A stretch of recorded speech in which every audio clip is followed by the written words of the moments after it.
السلام عليكم احلى متابعين. النهارده عايزه اعمل مكرونه اسباجيتي، طبق مكرونه اسباجيتي لذيذ وسريع وخفيف. رفعت كده حله على النار ونزلت بشويه زيت. طبعا جبت المكرونه بتاعتي، سلقتها اهو بشويه ميه وملح. طبعا احنا عارفين احنا بنسلق كلنا شاطرين، اول ما الميه بتغلي بروح نازله بالمكرونه عشان بس ايه الوقت، بس ايه اذتني شويه عشان احنا في رمضان. ورفعت حله زيت كده زي ما انتم شايفين، معلقه زيت،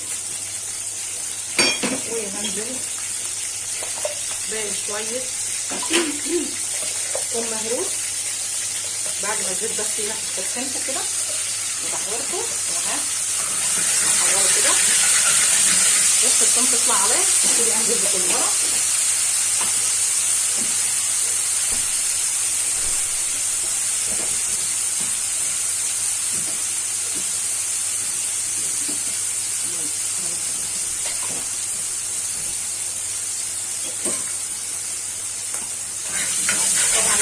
ميه سخنه بتحطيها، اول ما الميه تقلب بتروحي نازله بالمكرونه محمراها او نازله بالمكرونه سايبه.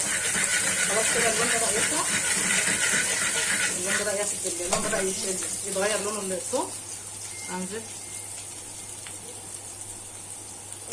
معلقه كزبره كده تمام، نديها تقليبه، واول ما ياخد الكزبره تطلع عليا هعمل له تكه حلوه كده للطبق المكرونه ده عشان يجي تيست حلو. خلاص ريحه المكرونه طلعت عليا، هنزل بمعلقه خل.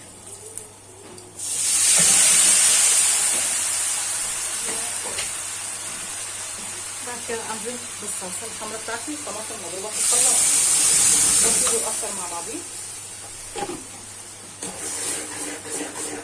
بعد الغليان اروح نازله بكمون وملح.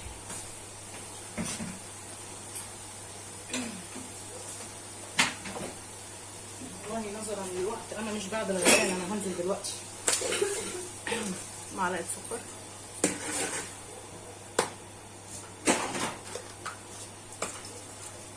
ملح وكمون مش كتير عشان هكترها، حاطه ملح على الكمون عشان ما تبقاش حادقه قوي، وملح وفلفل اسمر، واسيبهم بقى يشكشكوا مع بعض ونعمل احلى طبق مكرونه سريع ولذيذ وطعمه جميل. واللي عايز يعمله سبايسي يحط له شطه باودر. الطماطم بدات تتكثف كده وتطلع ريحه الخل على الثوم على الكزبره، يعني حاجه كده روعه الروعه. تاكلي احلى طبق مكرونه سباكيتي على الفطار، هتسيبي اللحمه والفراخ وهتاكلي الطبق ده.